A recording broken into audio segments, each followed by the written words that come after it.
So in this section, this is the second activity, we're going to talk about what we do and do not know.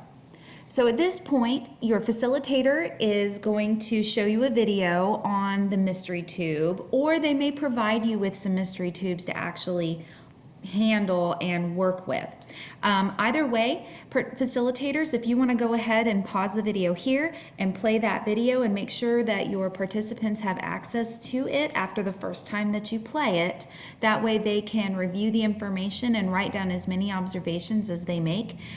Go ahead and do that now and then continue. See you in a second. Now that you have a chance to view the video, go ahead and write down a guiding question. So what could possibly be a guiding question for this activity? Go ahead and pause the video here and then continue once your group is finished. We're going to create some CER boards, and I'll talk about that in just a minute. But first, go ahead and make sure that you have all the evidence that you could possibly write down about the mystery tube written down. Remember from the video and or the model, this can represent something in your classroom, some kind of science content that you cover, whether it be an atom, balancing chemical equations, cells, cellular processes. So it's important for us to provide something kinesthetic for our students to understand scientific content.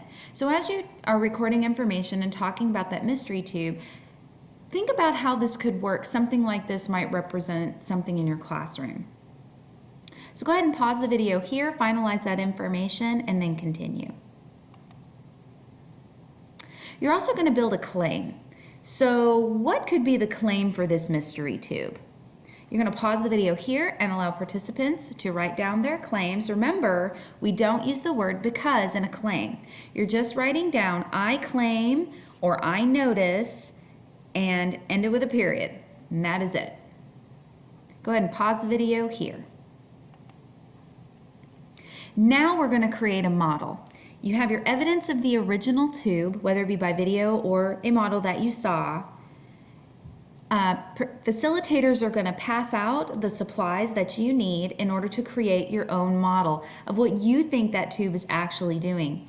In the baggie, there may be rubber bands, buttons, washers. There should be string, and you should have a cardboard tube. So go ahead and pause the video here. You may want to take about 10, maybe 15 minutes to create that model. You will have to create holes, so be very careful while using scissors or hole punchers and things like that. But go ahead and pause the video here. Participants, take time to create that model, and then we're going to show those off as a whole group, what it is that you found out. Remember that you can always go back and watch the video or manipulate the model, the original model again, to get further ideas on what your model should look like.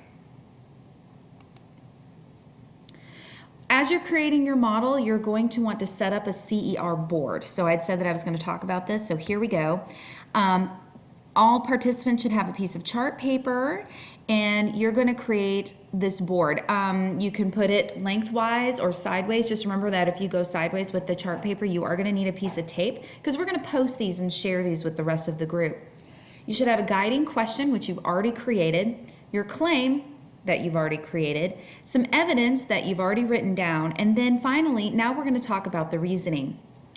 For evidence, you can also use pictures. So if you want to draw, and I would encourage you to do so, as you would want your students to do that, and this supports our ELL students to draw, as they may find it hard to communicate with vocabulary what actually is happening with the content that you're asking them to justify for you. So same thing here. Go ahead and give us a drawing of what the inside of that tube looks like.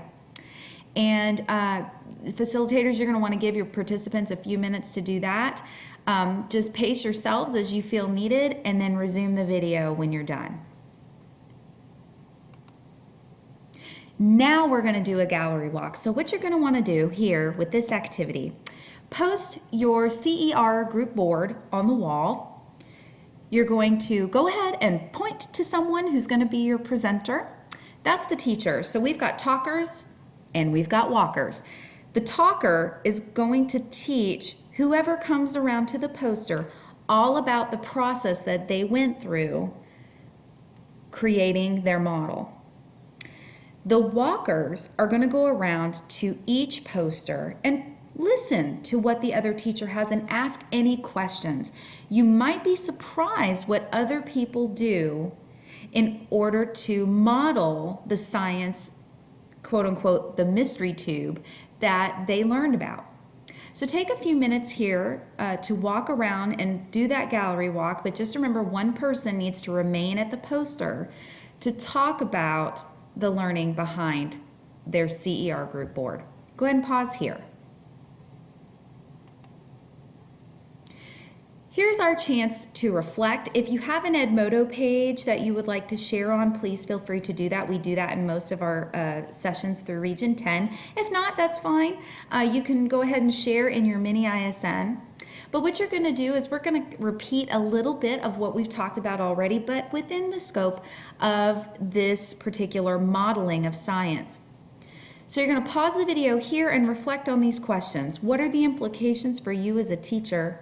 What are the benefits to using inquiry as a way to teach my content? And what challenges do you anticipate? Go ahead and pause here. Resume when you're finished talking in tables and group talk. So here's the big question. Why use models? We want students to investigate complex concepts or things we really don't understand. We want to have them support claims with evidence, and this also helps them make predictions, which is technically what we're doing when we're testing things, when we're assessing our students. They need to be able to come to valid conclusions. It helps us explain a phenomena, maybe something that isn't seen with the naked eye. It also generates new ideas. Think about prosthetic limbs. The way that they started to the way they are now is very different, but without modeling, those things don't change. So to generate new ideas, scientists have to model their ideas. It also helps scientists to communicate across the board. Whether you speak Japanese, Spanish, English, Polish, it doesn't matter. It's a mental picture that allows scientists to share their ideas with others and get feedback. So we're going to stop the video here to continue with our next activity, and we're going to take a deeper look using inquiry for learning. So facilitators, go ahead and pause, stop the video here, and go on to activity 3. See you in a minute.